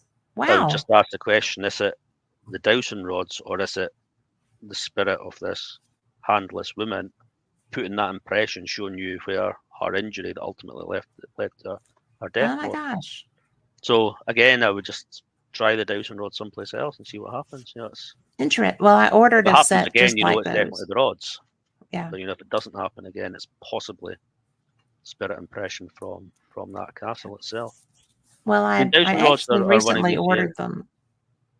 Yeah, I mean, I've got to say I don't use them that much, but it's one of these areas that people discount, people don't believe, but our water board still uses them to find leaks. Yep.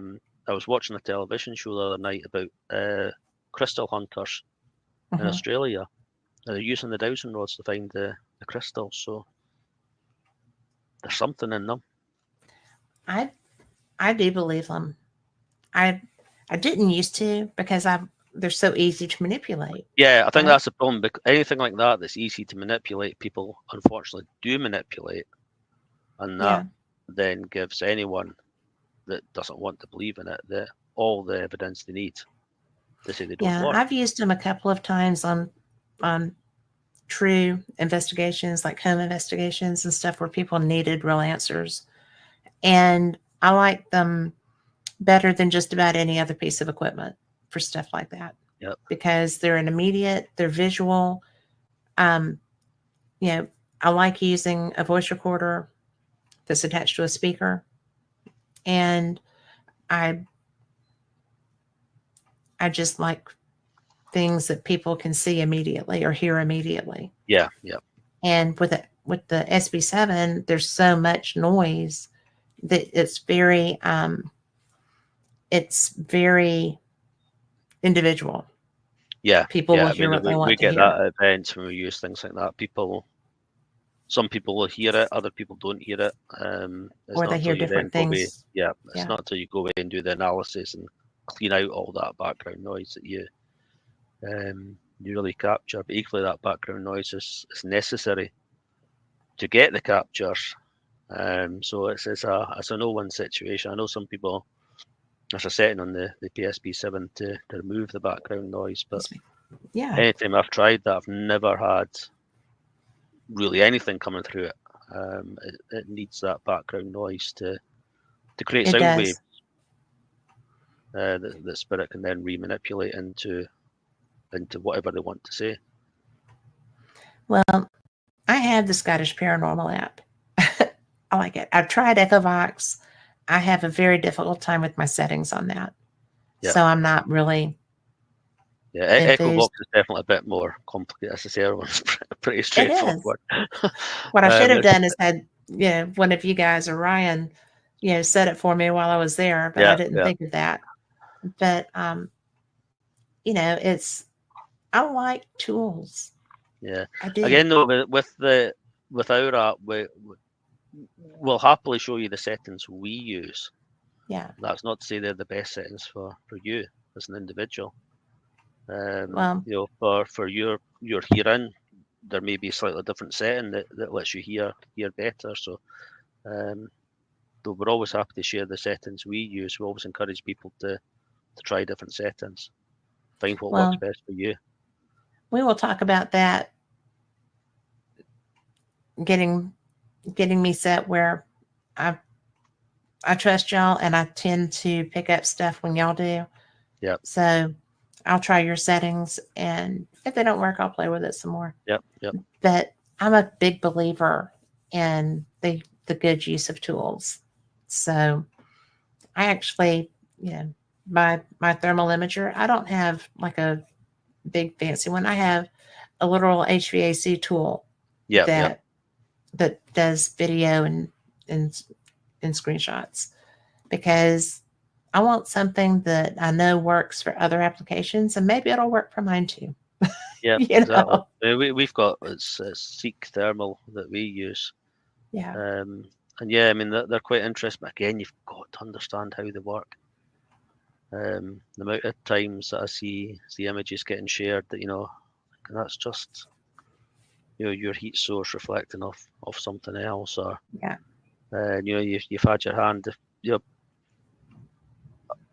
Whenever we use the thermal imagers at public events, I'll always put my hand down someplace, for a couple of minutes, then take it off, and then show people how long that heat source stays in the shape of a handprint.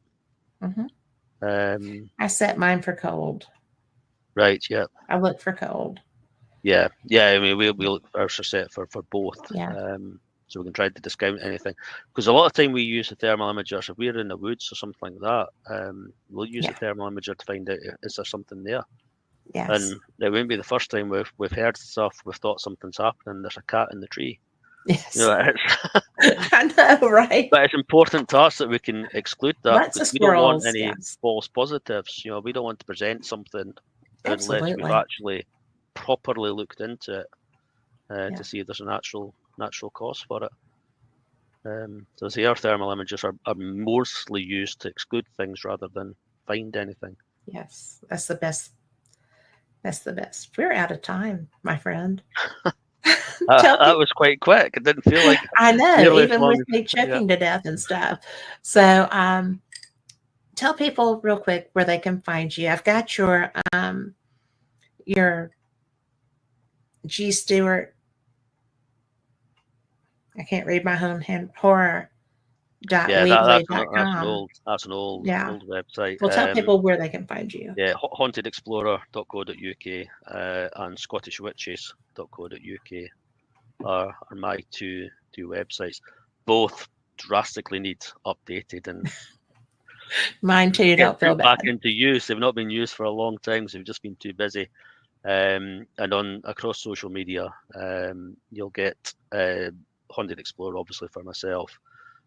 Scottish Paranormal is the team, and Haunted Scotland Investigates is the overall group. And we also have Ryan, who works with us. You'll get him on Ryan O'Neill Official, and Lee Dunn, who we work with a lot. Brilliant. Again, just look up his name. And Louise, you probably found Louise as well. She's Angel Cards. She does a lot of spiritual stuff on that as well. And we have recently launched a new Scottish Paranormal website, which we are encouraging people, because we're trying to build up what we aim to be the most inclusive database of haunted locations in Scotland. So that's just simply scottish-paranormal.co.uk. we share blog posts on there on a regular basis, just telling historical stories, ghost stories, with history behind it. We share analysis, we share events and things like that on there. But I say we are now in the process of building a huge database, which is going to be a massive amount of work. But we're daft and we do things like that. So yeah, that anyone going to the Scottish Paranormal website, or the portal as we call it, you can sign up for free membership, which just means that you will get updated whenever anything gets posted in there. So you can go on and check. You don't have to keep checking the website. You'll get notified when something new goes on. So yeah, that's quite a task, that one, but we're quite excited about it as well. Well, I'm quite excited about it too, because I'm so proud of the work that y'all do. I'm so proud that you're my friends. Oh, And likewise, we love having you coming over. well, I Rick's just obviously think been you coming guys over for a lot of years to see us, and we love it when he comes over, and we love it when he brings other people that become friends as well. Yes. You know, so it's great. It's we all learn from each other. I think so too, and I'm so glad to get those opportunities. So, for everyone listening, thank you so much, because this has been my color Kool-Aid. This is my friend. This is one of the best investigators I know. He's a brilliant author, and he's just a good human. So, Greg, thank you. To everyone as well. And thank you very much for having me. Anytime, because I think we've only really scratched the surface, to be honest. We have. We're going to have to do this again. But anytime that you're at a loose end and need somebody on, just give me a shout. I will do that. So, good night, everyone. Night.